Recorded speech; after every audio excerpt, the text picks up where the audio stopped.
sometimes it's really freaking easy to understand how you could get to the point where you'd want to say, no, absolutely not. You are absolutely not going to a ball tonight. I'm not buying you a ball gown. I'm not renting you a limo. You won't even unload the dishwasher. Where would you take your life if you knew you could not fail? I get it. As a stepmom, mom, and entrepreneur, sometimes it can feel like what everyone else expects of you versus what you dream about for yourself are on opposite ends of the spectrum. As a woman, you're taught from a very young age what society thinks you're worth based on how you look, how you behave, and how much money you're allowed to bring in. But I'm here to show you that you can be the woman who has it all, and not just on the outside. I'm Brittany Lynch, and you are the queen of your castle.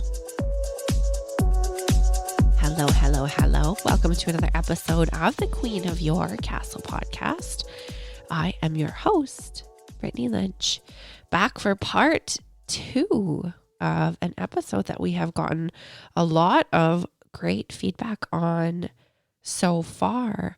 I am super happy and touched and grateful to hear that part 1 of this episode has been so impactful and powerful for so many amazing stepmoms, just like you, my favorite people in the whole entire world. Friends don't let friends stepmom alone. Friends don't let friends stepmom alone. You're never alone. We've got you. We've got you. Anyway, welcome back to part 2, where I have been answering or starting to speak to this niggling old question that is pretty much woven into the fabric of stepmotherhood. And that question is, why are stepmoms so often seen as wicked? Why are we called wicked? Why are we afraid of being called wicked? And what makes a wicked stepmom wicked? If you've already listened to part 1, then you will know what inspired this episode from a really personal place. If you haven't tuned into part 1 yet, then just zip on back just one episode and catch up on that one, episode 74, before you sink your teeth into today's. It'll give you some more context. It'll help set the stage for the episode that we're going to be talking about today, and hopefully draw some awareness to some things, if those things are present in your reality right now. So in part 2, today is part 2. In part 2, I'm going to continue to explore, why is this narrative of stepmoms being terrible so pervasive? Why is this stigma, because that's what it is, really, it's a stigma. Why is this stigma that stepmoms live under so shameful? Like, why are we ashamed to say I'm a stepmom? Why are we ashamed to introduce ourselves as the kid's stepmom? Why are we afraid to introduce the kids as our stepkids? Why is it that there's this whole subculture of stepmoms who've decided that they needed to differentiate themselves from the wicked type of stepmom, and they call themselves bonus moms instead? Like, why is the step term so disgraceful, so cringeworthy? Why do we shy away from step?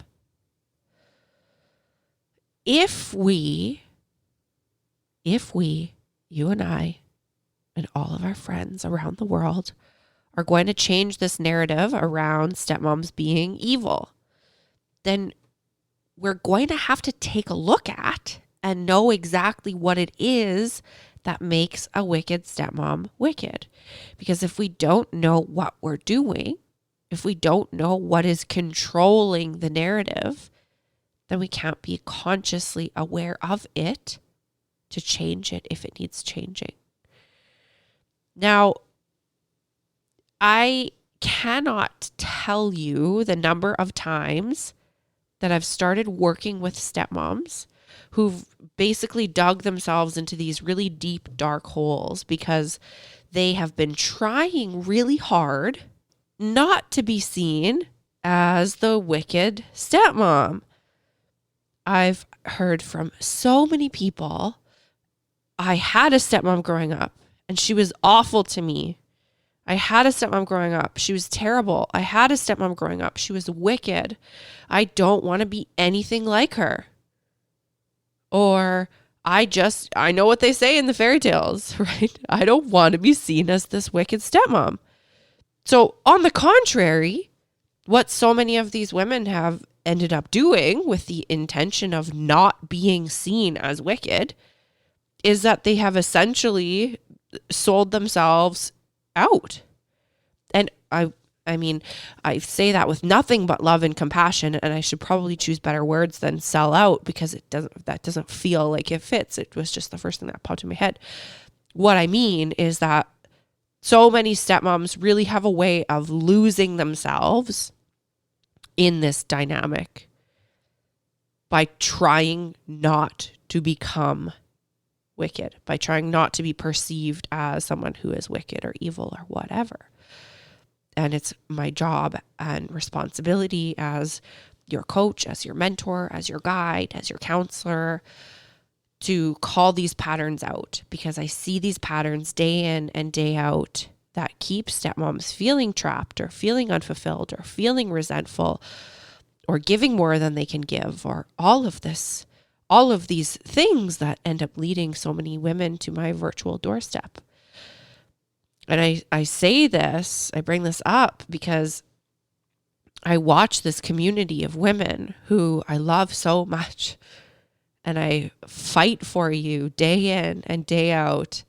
And I watch time and time and time and time and time again as so many stepmoms burn themselves out completely. They get totally taken advantage of by their spouses. They get totally taken advantage of by their stepkids and their stepkids' other parent. And I watch women who once had these huge hopes and dreams and aspirations put their own lives, their own personal fulfillment on the back burner because they have the biggest hearts and the best of intentions. And all they want is to prove to their stepfamilies, like, hey, look at me. I do belong here. Can't you see how much I do for you? Can't you see how much I've sacrificed for you? Can't you see how much I want to be a part of your family? See me, hear me, love me. So what starts off as being really well intended, what starts off as hoping to win the affection and acceptance of a family that already existed before you knew them. It can, and for a lot of us stepmoms, it really does end up turning into a really unfortunate story of self-sacrifice and patterns that get really, really, really hard to change once they've been established. So what do I mean by that? For example, if you started off with the intention of like, oh, okay, I really want to win over my stepdaughter. I'm going to prove to her that I care about her. I care about her best interests. I'm going to do everything in my power to bond with her.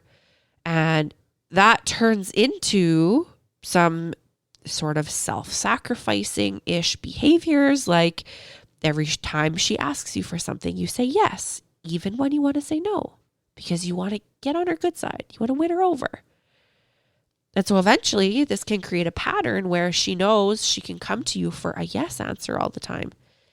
And this pattern, even though you've grown to absolutely detest it and despise it, and you've become super resentful because you feel like you're being taken advantage of and totally unappreciated, there's still this underlying fear, right? Of like, if you disrupt this pattern, then the bond you've been working so hard at, it might be ruined. It'll change the dynamic of your relationship, and it's just not worth the risk to do that. So instead of reestablishing the pattern, that might start to look like maybe you're making snarky remarks about how ungrateful she is to your partner.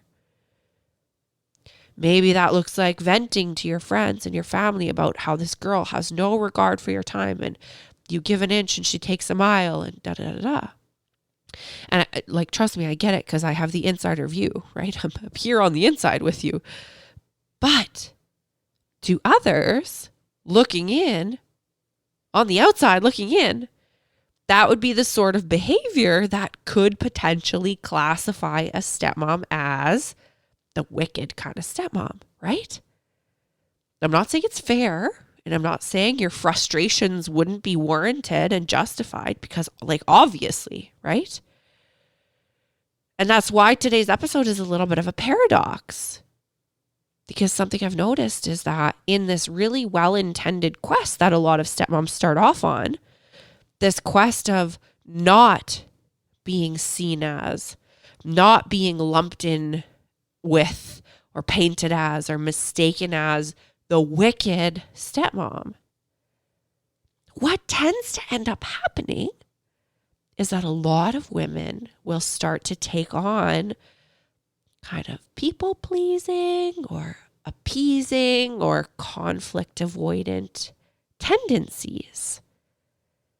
And so by acting in ways that are out of alignment with who you really are and what you really want, by getting into habits of self-sacrifice, by trying really hard to avoid conflict and avoid being seen as the bad guy, because society and culture has us terrified to be seen as wicked, what starts happening is that since you've maybe been doing all these things that you didn't really want to do in the first place, or walking on eggshells to keep the peace, or suppressing your own morals and values and ethics, the irony of this whole thing is this persona that so many stepmoms try to avoid taking on ends up poking through, because there's only so long that somebody can fake it. There's only so long that somebody can sell themselves out at the expense of other people. Now, again, I know that that language kind of feels yucky, and I have to follow up with a disclaimer here. I'm behind the scenes with all of you. I'm at rehearsal with all of you. I'm behind the curtain with all of you. I know what goes on. I know how much you give. I know how much it feels like you're being taken advantage of. And I know it's so much more complex than that. And there's so many more layers to it than, oh, that wicked old stepmom, she's just a biznatch. So let's face it. We have to look at what our reality is. And our reality as stepmoms is that we are under the microscope all the dang time in this role. There's not a whole lot of wiggle room. We don't have a big margin of error to muck around in and make mistakes in, because the expectations of stepmoms are mostly completely unrealistic. And if I'm being frank, they're also a bunch of bullshit, right? Like, you've got to figure out how to be nice, but not too nice, or the kids will think you're being a phony. Don't be a pushover, but also, what are you doing being so firm with those kids? Those aren't your kids. How dare you be so firm with them? Don't be so jealous. Get over it. But also, you're never going to guess what she said about you. Like, we can't win. It's enough to drive a gal nuts. So, as much as I wish this wasn't the truth, I've seen it so many times now that I have to bring some awareness to it, because I love you so much and I don't want you to suffer if you don't have to. And that truth is this: the wicked stepmom makes this mistake of trying so hard not to be seen as wicked. doing things like saying yes when she wants to say no, avoiding conflict, doing all these things for all these people, getting no appreciation in return, saying it's no big deal when her spouse takes on extra parenting time without talking to her first. Just try not to rock the boat, yeah? But the problem with that, the consequences of that I see time and time and time again, is that eventually, because one person can only take so much, eventually she becomes resentful and withdrawn and angry. And worst of all, what makes me the saddest of all is that she tends to lose herself in the process. And if you were to zoom out on that for just a second and ask yourself the question, why do other people see stepmoms as wicked? For me anyway, the thing that pops into my mind instantly is like the classic wicked stepmom tale of Cinderella, right? Cinderella's stepmom is jealous of Cinderella. She's spiteful toward her. She makes her do all these chores. She favors her own children, da, da, da, da, da, da. So I started thinking, what if Cinderella's stepmom actually started out as a really well-intended woman?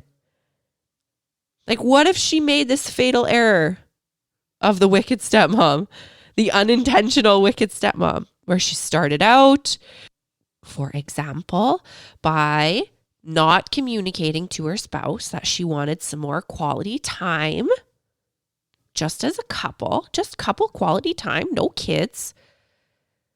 Because when you're well-intended, you don't want your spouse to think like, oh, she doesn't want the kids around, or, oh, she doesn't think I'm doing a good enough job with my time management, and how much more could I possibly be giving to these people? Like, don't they realize how hard it is to be me? We don't want our spouses to feel like that. So instead of communicating this need for more quality time with her spouse out of fear of how her spouse will react, maybe she just keeps her mouth shut. And since her spouse has no idea, her spouse happily takes on extra parenting time and schedules more activities, happily goes on more outings with little Cinderella. And then before you know it, there's that familiar little green goblin called jealousy poking up over her shoulder. See how that happens? Unintentionally, with good intentions. And let's talk about the chores, okay? Because the chores are the hallmark of a wicked stepmom. So imagine Cinderella's stepmom. She lives in 2022 with us. We just went for coffee last week. And she's trying really hard not to be the wicked stepmom. And she's just entered into the lives of her new spouse and her new stepdaughter. And her spouse expects a clean house, but doesn't really help out a whole lot. And stepmom wants to show her love by creating a home that her spouse wants to be at, because obviously she wants to live this beautiful life together. So stepmom takes on all these responsibilities. She becomes the maid and the chef and the wife and the companion who never loses her temper and never gets angry, and somehow seems not to have any needs at all, so as not to inconvenience anyone. But under the surface, there's a river of resentment, hot, angry resentment flowing through her veins. And maybe once in a while, as sweetly as she can, even though she's fed right up to here, her tolerance is getting shorter and shorter and shorter by the day. Maybe she asks her stepkids to stop screaming so bloody loudly, or to unload the dishwasher for once, or to say thank you. Maybe show some gratitude for a change. And when and if that doesn't happen, man, sometimes It's really freaking easy to understand how you could get to the point where you'd want to say, no, absolutely not. You are absolutely not going to a ball tonight. I'm not buying you a ball gown. I'm not renting you a limo. You won't even unload the dishwasher. Like, I don't know about you, but my stepson just turned 14. And when I ask him to unload the dishwasher, you would literally think that I told him to scrape the gum off the bottoms of 100 desks with his teeth. So when I get an eye roll or a straight up no, right? Sometimes he just says no. I'm not saying, but I'm just saying. If he asked me right after that to give him $20 and get him an Uber to go uptown for lunch with his friends, you best believe me and Cinderella's stepmom are going to have some things in common, okay? Call your fairy godmother because I'm not fucking buying you an Uber. The truth, the hard truth, the uncomfortable truth that I want to share with you today is that the more that you try to make everybody else's lives comfortable at the expense of your own comfort, and the more that you try to make everyone else's lives easy while making your life exponentially more difficult, the more that you make the needs of everyone else in your stepfamily more important than your own needs, you're basically putting yourself at risk of becoming wicked. You're putting yourself at risk of becoming that thing you're trying so hard and making so many sacrifices to avoid becoming. And why is that? There is a part of you, okay? Some might call your higher self. Some might call it alignment. Some might call it your authentic being, your spirit, your soul, your divine connection, whatever it is that you choose to call it. There's a part of you that is essentially your true essence. A part of you that is you in your purest, highest, most authentic form. And this part of you is connected to everyone and everything else. This part that's pure love and goodness. And that part of you is waiting for you to realize it and to align with it and peel back these onion layers that you think are protecting you, but are really keeping you further away from who you really are. And this is the work, my friend. This is the work. Trusting yourself enough to let other people have their own human experiences and to feel their own discomforts and to learn their own lessons, while at the same time developing your self-awareness to know when are you acting in alignment with who you really are instead of making choices that influence the way other people perceive you. Developing your own self-awareness to realize why you make choices that feel like they're keeping you safe, but are actually making you miserable. So that's why, on the other hand, I've noticed that stepmoms who've found their strides, who feel confident and peaceful and happy in their blended dynamics, they've got something in common. Success leaves clues, yeah? And this thing that they have in common is that they're not trying to be anything. More specifically, probably to this episode, they're not trying not to be anything, not to be seen as anything. So this happy stepmom, this authentically fulfilled stepmom who's in alignment with her higher self, she's got no interest in trying not to be wicked. Why? Because she already freaking knows that she's not. She knows something that most people, maybe even you, have forgotten. And that is that you were not given the gift of this lifetime in order to spend it trying to convince anyone that you're a good person, or that you have good intentions, or that you belong, or that you're trying your best.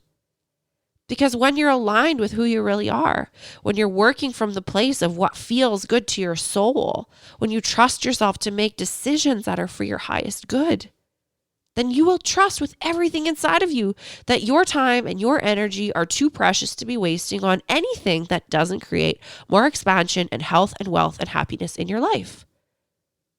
You will know that you were born with gifts that this world needs. And that for as long as you're spending your time and your energy trying to make sure that other people feel comfortable, and make sure that other people think you're a nice person, and make sure that other people don't think you're wicked, for every ounce of energy that you pour into controlling the opinions of other people, that's 1 ounce of energy less that you have to pour into the people and places and things that make you feel good. And thanks for coming to my TED Talk. So I'm going to leave you with a couple of questions to consider. You can journal on them. You can meditate on them. You can ponder them in the bathtub. And that is this. That is this. That are these. That are those. That is this. Whatever the grammar is here. If you've got a pen handy and you're not driving, I have 2 questions for you. The first question is this. If today you stopped worrying about what other people think about and say about you, and you stopped spending time trying to convince other people to like you or value you or appreciate you, how much time would you get back in a day, in a week, in a year? And actually think about that and narrow it down to a time value. I'd get 7 minutes back in a day. For me, I'd get way more than 7 minutes. Okay? How many minutes or hours would you get back in a week, in a year? Get as specific as you can with an actual measurement of time. And then once you have that measurement of time, ask yourself the question, what could your life look like a year from today if you had all of those hours back to invest in your gifts, in your hopes, in your dreams? And you know what? You might find it really hard to answer these questions. Because if you're like most stepmoms, then you might be realizing it's been a really long effing time since you even allowed yourself to dream into a future that didn't involve struggle or martyrdom or self-sacrifice.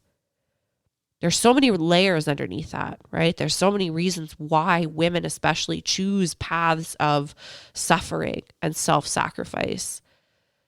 But if you're finding it really hard to answer these questions of what even are your gifts? What were you put here to do? In addition to being someone's partner and stepmom, what else were you put here to do? And you might also find this question really easy. You might be having this super loud intuitive hit right now that's basically screaming in your ear hey, remember you said we were going to get our masters? Or remember you said we were going to start taking pottery classes? Or hey, remember when you said we were going to go backpacking in South America? If you had all of those hours back, what would you do with those hours? And this is the work. Do not skip this. This is the work. This is the work of cultivating self-awareness, and self-awareness inevitably opens up entire realms of possibility for you. And when entire realms of possibility open up for you, then guess what? By default, the people who you love and want to share your life with are going to be positively impacted by your glow up. There's no doubt in my mind that everything you've done for your spouse and your stepkids and probably even their other parent has been with the best of intentions in order to make their lives better in some capacity. And isn't it time that you felt completely and entirely validated and appreciated for all the love and wisdom and energy that you pour into everyone else? When's the last time that you just allowed yourself to receive love, to receive help, to receive guidance, to receive intuitive hits? And I mean, really settle into the energy of receiving without feeling guilty, without feeling like you needed to return the favor, without turning it into a game of like tit for tat. You're so fucking deserving of everything amazing and beautiful and easy and flowing and spacious in this lifetime. You are so fucking deserving of an even better life. Get it, girl. I'm rooting for you. You don't have to do it alone. There's a whole community. There's a whole community of us waiting for you to welcome you in and show you that you don't ever have to do this darn hard stepmom thing alone ever again. Thanks for tuning in to part 2. I hope you enjoyed it. Make sure to send me a DM on Instagram and let me know what came up for you in your questions. I want to know, what would you do if you got that time back? What would you direct that time? What would you direct that energy to if you got to take it back, if you got to reclaim it? What amazing things would you be doing with your life if you weren't trying to convince people of something you already know is true? And that is that you have a huge heart and wonderful intentions, and that you would do anything for the people that you loved. What would you do if you put you first? I wanted to let you know about a special online mini training that I'm offering for free for a limited time. It's called Peace, Love, Stepmom. And not to toot my own horn, but beep, beep, it's pretty freaking awesome. Peace, Love, Stepmom will give you the exact steps to take in order to create more harmony in your stepfamily, without feeling like you have to walk on eggshells or bite your tongue or ignore your own needs just to keep the peace. Because if you are listening to this, then chances are pretty good that you know there's a big difference between not fighting and actually feeling peaceful. To enroll in Peace, Love, Stepmom and get immediate access to this incredible online course, head to peacelovestepmom.com and sign up. It's totally free. You don't want to miss it. So go to peacelovestepmom.com to enroll and get immediate access. I hope this episode got your wheels turning and showed you just how powerful you are.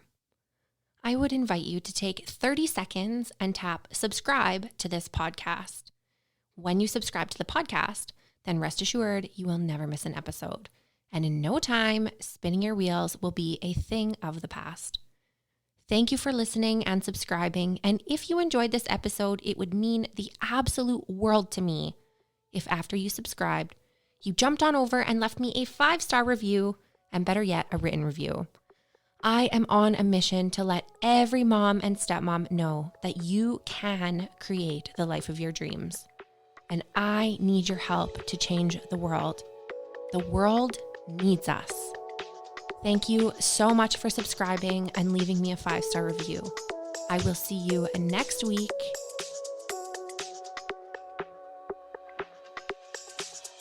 For more behind the scenes action and to get really up close and personal with me and our beautiful step family, jump on over to Instagram and follow me at The Step Queen. Don't be shy, send me a DM, tag me in your posts, tag me in your stories, let me know what you're up to and what about the podcast has been blowing your mind. I cannot wait to get to know you better, and Instagram is my jam. I love you so much. I love you so much. Make it rain, girlfriend.